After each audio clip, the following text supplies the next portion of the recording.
I'd like to start by asking you, what would be the top 5 things that you would like to get from your customers? First thing you want is a profitable transaction.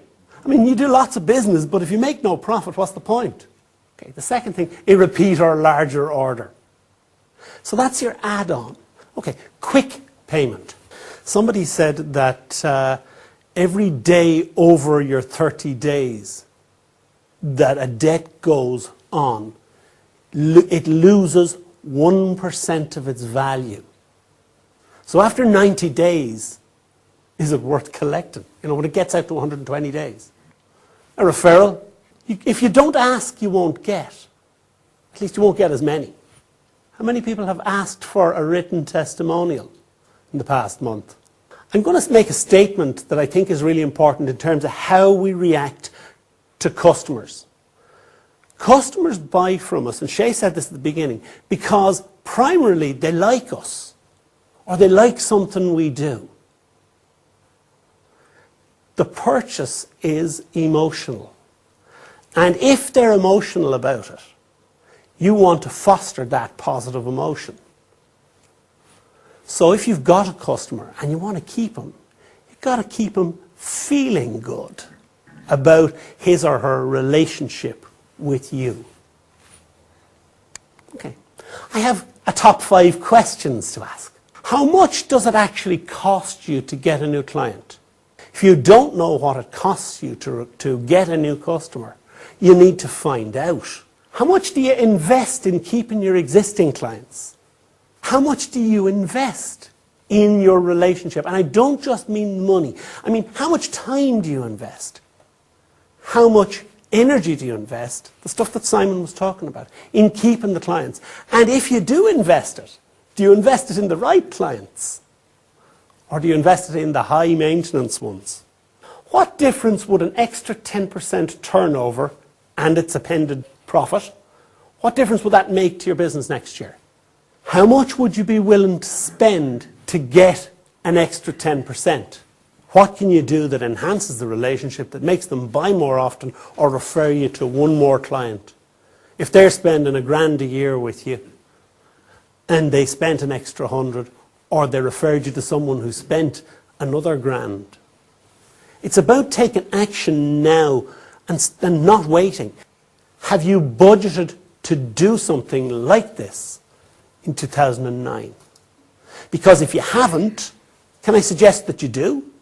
Here's a little bit of a matrix that we put together. The cost of getting the introduction, the first contact, the meeting, the call, the travel time, the quote, the preparation, the presentation, the time you spend, the follow-up, the calls, the meeting, the fixing the price to suit the client, and then the closing process, and then delivery and building the relationship. They're all things that it costs you to do. And then obviously your sales staff costs are in there somewhere. On a repeat sale, do you spend any money on quality evaluation, on price, on making sure that things happen on time, on taking responsibility if it goes wrong, on building relationships with the client? If you have to redraw the contract, what will it cost you? There's a little matrix that you can play with and compare the differences.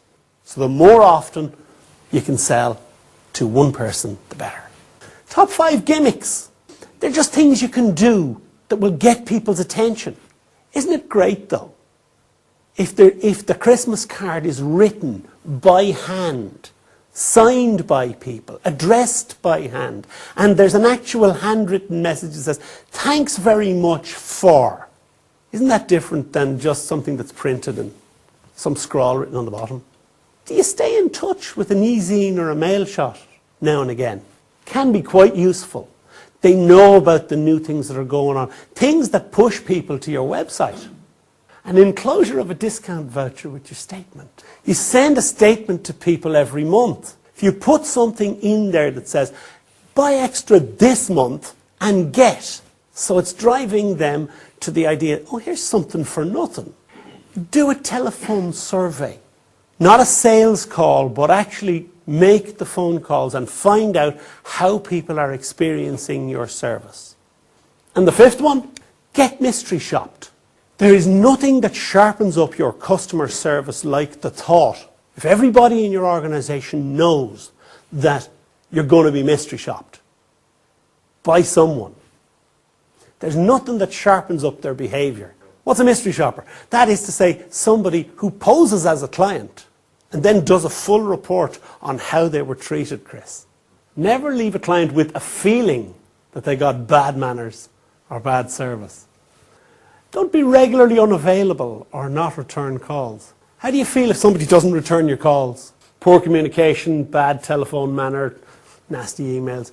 The wrong thing said in a letter, even if it's a cash collection letter. Overpromise. Wonder where that came from. If you make a mistake, even if you don't make a mistake, it's sometimes of enormous value to just take the rap. Top 5 customer relationship actions. In your relationships with your clients, listen. I'm talking a lot here. I'd much rather listen to you, because you can tell me more than I can tell you. Right. Listen really carefully to what clients say they want, and then check what they really want. Under-promise and over-deliver. Tell them it'll be here in 3 weeks, and it'll be there, and have it there in 2. Okay, but make regular contact for no particular reason. Find an excuse to stay in touch. Get their permission to use their name and what they said as a satisfied customer. I got to tell you, it is the ultimate in ego boosts for people. Follow the money. Only do the stuff that pays with the customers who pay, because a customer isn't a customer unless they pay you.